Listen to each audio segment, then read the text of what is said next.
모든 그 직업을 사람들이 그 직업을 갖는 것은 돈을 벌기 위해서 그 직업을 갖는 거예요. 내가 취업을 하든 장사를 하든 뭐 사업을 하든 뭐 이게 꾸준하게 그 직업을 갖는다라는 거는 결국 이제 그것도 하나의 회사를 경영하는 거하고 똑같아요. 그러니까 회사는 왜 경영을 하느냐? 그거는 이윤 창출을 하기 위해서 경영을 하는 거죠. 장사는 왜 하느냐? 이윤 창출을 하기 위해서 장사를 하는 거예요. 내가 취업을 왜 하느냐? 결국 돈을 벌기 위해서 취업을 하는 거잖아요. 그게 다 이윤을 창출을 하는 거예요. 그러면 사람들은 누구나 다 그 부자가 되고 싶어 한다. 그러면 부자가 되기 위해서 내가 돈을 모아야죠. 그 돈을 모은다라는 건 뭐예요? 이윤 창출을 하는 거예요. 그 이윤 창출의 결과물은 돈이에요. 그러면 돈을 많이 쌓이게 하기 위해서 돈을 버는 거죠. 그러면 나한테 들어오는 돈을 많이 쌓이게끔 돈을 많이 갖기 위해서 이윤 창출을 하는 거죠. 그러면 그 돈이라는 것이 기본적으로 뭔지를 알아야지 돼요. 그러면 그 돈은 절대 그냥 내가 얻어지는 것이 아니라 반드시 무언가에 의해서 돈은 나한테 얻어지잖아요. 그것이 뭐예요? 활동이에요. 활동. 일은 활동하는 거고 활동은 일이라고 봐야지 돼요. 그래서 이제 사주 명리학에서 보면은 일과 활동이라고 해요. 이 경제적인 활동, 경제적인 일을 그 과정에서 했을 때 그것을 어떻게 하느냐에 따라서 결과물은 반드시 오는 거예요. 그래서 내가 일을 하게 되면 그 결과물이 돈으로 오는 거죠. 내가 일을 안 한다 그러면 돈이 안 오는 거고, 내가 일을 한다 그러면 돈이 오는 거예요.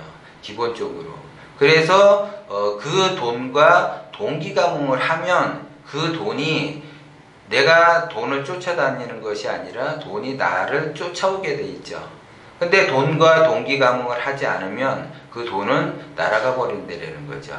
그래서 돈은 항상 나름대로의 어떤 그 돈에 대한 경영을 하셔야지 돼요. 경영하면은 좀 이렇게 거창하고 좀 뭔가 이렇게 비즈니스적인 그런 그 생각을 하시는데, 돈은 관리하는 거예요.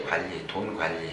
경영이라는 건 관리를 이야기를 하는데, 어떻게 돈을 관리를 하느냐, 돈을 경영을 하느냐에 따라서 내가 꿈과 희망, 목표가 부자다 그러면 그쪽으로 갈 수 있는 거예요. 근데 돈을 경영을 못하면, 돈 경영을 못하는 사람이 무엇을 하겠습니까? 아무것도 못하는 거죠. 인간이 살아가면서 인간의 기본이 돈 경영이에요. 그래서 내가 무슨 연봉이 뭐 5천이다, 1억이다, 2억이다, 3억이다 중요하지 않아요. 연봉은 내가 얼마 받는 건 중요한 게 아니고, 내가 1년에 얼마를 저축을 하느냐, 얼마를 내 수중에 통장 잔고에 있느냐, 내 자산으로 흡수를 하느냐, 이거에 따라 다른 거예요. 만약에 내가 연봉이 1억이다. 1억이면 뭐예요? 내가 지출이 1억 2천 쓰면은 마이너스 2천의 인생을 살아가는 건데, 근데 내가 예를 들어 연봉 5천이다. 근데 1년에 뭐 4천만 원씩 저금을 한다. 그러면 그 사람이 더 훌륭한 거예요. 근데 예를 들어 연봉 그 4천만 원 받는 사람이 그 매달 200만 원씩 저금해서 2,400만 원을 모으는 거 하고, 연봉 1억인 사람이 매달 200만 원씩 놓아서 2,400만 원 버는 거 하고는 차이가 있어요. 똑같은 금액이라도 마인드 차이가 있는 거죠. 1억 버는 사람이 만약에 예를 들어 200만 원씩 저금을 한다 그러면 20%밖에 안 되는 거예요. 그러면 그 사람 마인드는 20%밖에 안 돼요. 돈 경영할 수 있는 마인드가. 근데 예를 들어 연봉 5천 버는 사람이 만약에 20만 원씩 200만 원씩 저금을 해서 2,400만 원을 번다. 그 사람은 경영할 수 있는 마인드가 거의 50% 가까이 되는 거예요. 그리고 내가 예를 들어 뭐 200만 원씩 예를 들어 그 수입이 되는데 150만 원씩 저축을 한다. 그러면 그 사람은 돈을 경영할 수 있는 마인드가 70% 정도 된다는 거예요. 그래서 돈을 경영할 수 있는 그 마인드가 퍼센테이지가 높을수록 그 사람한테 돈이 가는 거죠. 그 사람이 그 돈 경영을 잘하니까 그 동기감이 되는 거예요.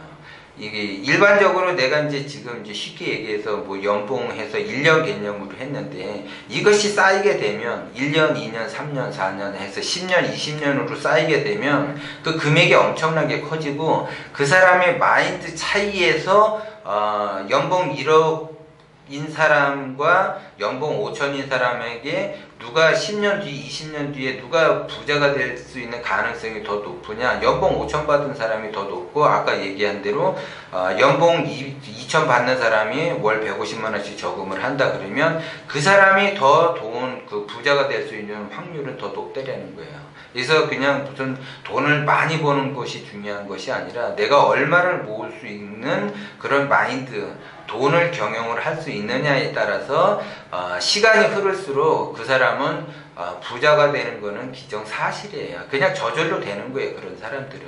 그런데 그것을 할 수가 없으니까 대부분 사람들은 예를 들어 내가 연봉 5천이다. 그러면 뭐 100만 원 정도는 저금을 해요. 근데 뭐 그것도 안 하는 사람도 물론 있지만 그런 사람들 같은 경우는 예를 들어 그 돈의 경영의 마인드가 50% 미만인 사람들은 부자가 되기가 조금 힘들다 이렇게 봐야지 돼요. 왜냐하면 그 마인드의 차이기 때문에 그래요. 마인드. 그래서 보통 한 70% 그 정도의 마인드가 있어야지 시간이 흐를수록 그 사람은 부자가 될 가능성이 굉장히 높은 거죠. 다른 그 뭐 연봉 1억, 2억 받으시는 분보다 금액은 관계가 없어요. 프레테이지가 중요한 거예요. 그 사람의 마인드.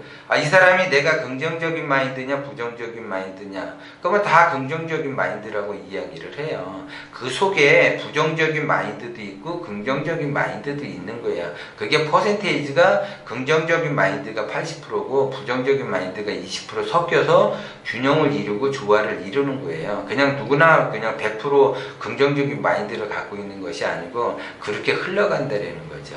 그래서 내가 진짜 돈을 원하고 돈을 벌고 싶다 한다면 그 돈 경영을 잘 하셔야지 돼요. 그건 누가 가르쳐 주는 것도 아니고 진짜 본인 스스로가 하는 거기 때문에 그런 사람만이 시간이 흐를수록 나중에 부자 소리를 듣는데